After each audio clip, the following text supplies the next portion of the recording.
Sea forts, aka fortresses. You know them, you love them, and you probably never do them. Me personally, I love sea forts and think that they are some of the most underrated parts of Sea of Thieves. Every time I play solo, I like to do them. You get a lot of supplies and a decent amount of loot. The original plan for this video was to make kind of a solo player guide for sea forts, but one of my friends ended up joining and the plans changed. We decided we were going to go hit up a bunch of sea forts and see how much money we could make. We decided to raise the Reaper flag to get the most profit, but if you're playing solo, you could do Reaper or you could do like gold hoarders, so get a little bit of bonus, since gold hoarders is probably the most abundant thing you get, because you get a couple chests of the damned, a couple captain's chests. You really could raise any emissary to get a little bit of bonus, but we decided Reapers would be the best to get as much as we can. So we started heading for Trader's Fate Fortress, which was the closest sea fort to us, and along the way we ended up killing an Ashen Keymaster and getting a little bit of loot. Once we got to the sea fort, my friend Ronan and I decided to divide up who was going to do what. I would go start clearing the Fort of the Phantoms, and he would take the storage crate and start looting it up. The best part about sea forts, in my opinion, is how much supplies you get. All the barrels are filled with stuff. You get a bunch of pineapples, bunch of cannonballs, other food, wood, whatever. You get a ton of supplies. In my opinion, that's the best part of sea forts. A quick tip for clearing out sea forts is that you want to use a pistol and a sword. A pistol has the fastest reload time out of any gun in the game, which is best for phantoms because the phantoms only take one shot to kill. And then you can use your sword on the phantoms as well.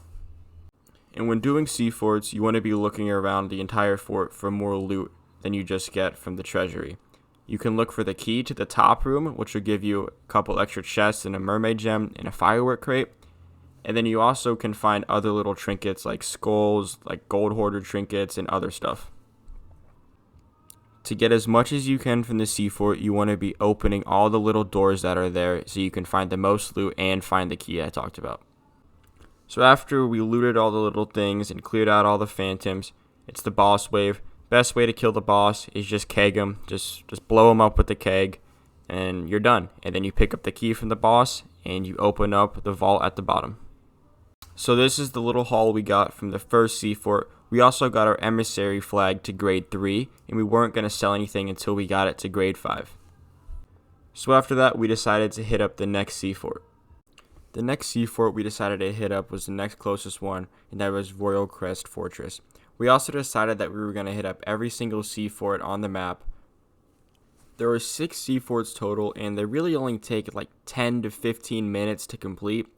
Maybe about 20 minutes if you add in all the time to collect the loot, and like another 10 minutes between each of sailing, like 5 to 10 minutes between each. So we were looking at roughly an hour and a half to 2 hours of gameplay here.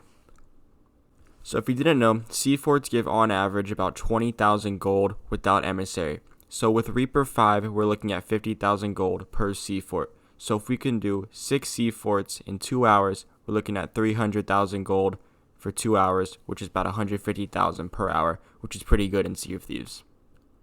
So on our way to Royal Crest Fortress, we spotted a galleon who was going the opposite direction of us. They seemed to be friendly and didn't fight us, so we just kept going to the sea fort.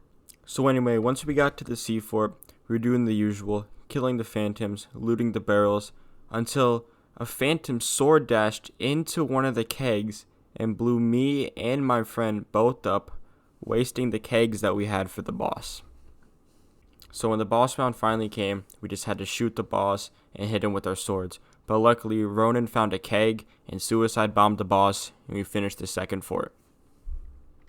Our loot stack was beginning to look pretty nice, and we got our emissary to grade 4. Our next sea fort was southwest at Imperial Crown Fortress. Looking at the map on the way there, we noticed a Reaper 5 ship looking like it was coming right at us, but later we realized it was that galleon from earlier, and they didn't want any trouble with anybody. They were just minding their own business, and we were minding ours. Soon after that, we noticed something else on our way there. There was another crew running a Legend of the Veil. Looking at the green tornado in the sky, you could see right where they were doing it, and it was right near our sea fort. We decided to head to the sea fort anyway, assuming they didn't want any trouble with anybody, since most players running Legend of the Veil are just there trying to grind commendations, grind money, rep, whatever.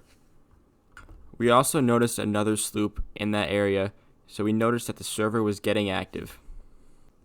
We made it to Imperial Crown Fortress finally, and while we were there, we decided that this would be our last one.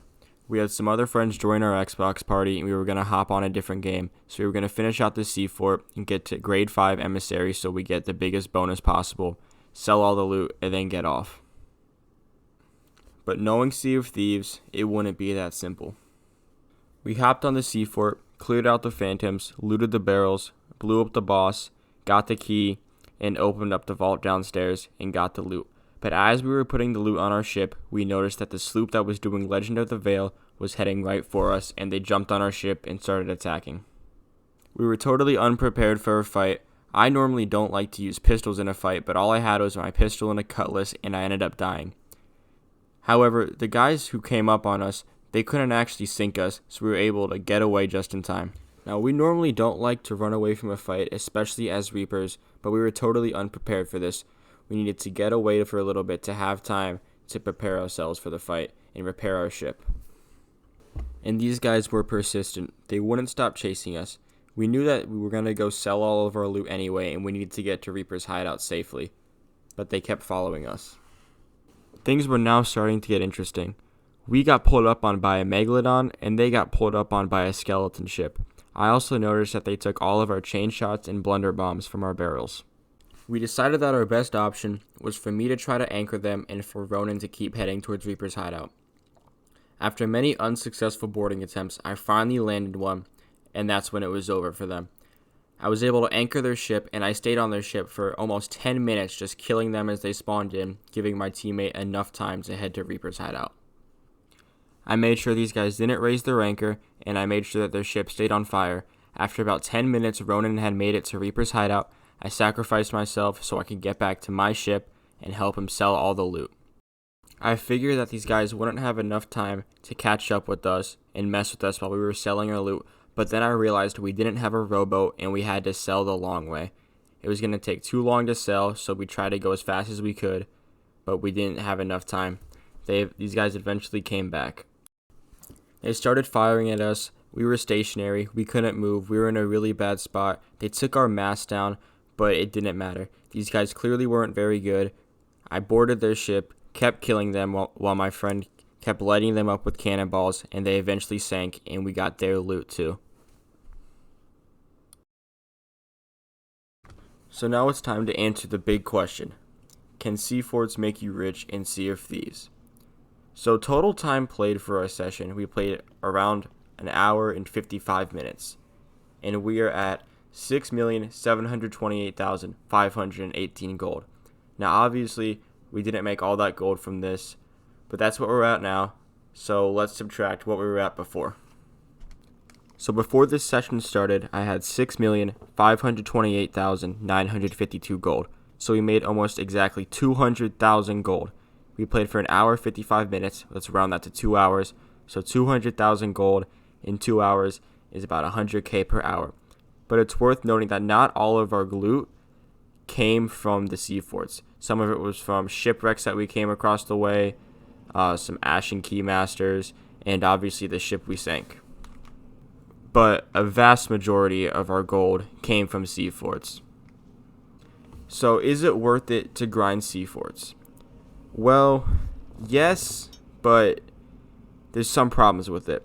If you are left alone completely and you're able to use Reapers and sell everything at Reaper 5, then yes, Sea Forts are very much worth it. Especially if you're solo or even duo slooping. They're very easy to do. They don't take much time. But if you get run up on by people and you get in fights and PvP, then it's going to take a lot longer, going to be a lot harder to sell. So like anything in this game, as long as you're able to do it and not get into fights, you'll be good. But obviously, if you're running the Reaper flag, you're going to be getting into fights. It's just part of the game. It's how the game works. It can be fun. Like the fight that we got into was kind of fun. But, if the players are better than you and you just get smoked, then obviously you get nothing. But like I said, that's with everything in Sea of Thieves. But 100k per hour, it's alright. But if you have like 3 or 4 people, even if you're duoing and you guys are pretty good at the game, then I would do something else. I would do like world events or Legend of the Veil. But if you're new, you're solo or duo, then sea forts can be an alright option. At the very least, sea forts are really good for getting supplies. So if you log on before you start your journey, whatever you want to do, then I would stop at a sea fort or two and load up supplies at the very least. So with that, thank you guys for watching. Please subscribe. At the time of recording, I just hit 300 subscribers. We're on the road to 1,000, so I can get monetized. So if you subscribe, that'd be very much appreciated. But other than that, thank you guys for watching and have a great day.